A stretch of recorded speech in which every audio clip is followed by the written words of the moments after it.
Chicken 65, தயிர் பச்சடி. இன்றைக்கி நான் ஆக்கியிருக்கேன் பிரியாணி அப்படின்னு சொல்ல மாட்டேன். என் ஒய்ஃப் தான் ஆக்குனாங்க. நான் ஆக்கினா யாரும் சாப்பிட முடியாது, ஓகேவா? இருந்தாலும் என் ஒய்ஃப் தான் ஆக்குனாங்க. எப்படி இருக்குன்னு இன்றைக்கி என் பொண்ணு சொல்லும் சாப்பிட்டு பார்த்துட்டு. சூடாக இருக்கா? Okay okay.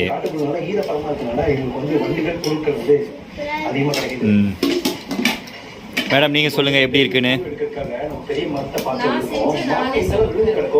நீ செஞ்சதால நீ சாப்பிட்டு நல்லா இருக்குன்னு சொல்லலாம். நான் செஞ்சா அப்புறம் லூஸ் மோஷன் ஆகிடும். பரவாயில்லையா? நான் செய்கிறேன், ஓகேவா? நான் சாப்பிட்டு சொல்லக்கூடாது. சொல்லுங்க எப்படி இருக்குன்னு. போன வாட்டி மசாலா கம்மியாக இருந்தது, இந்த வாட்டி மசாலா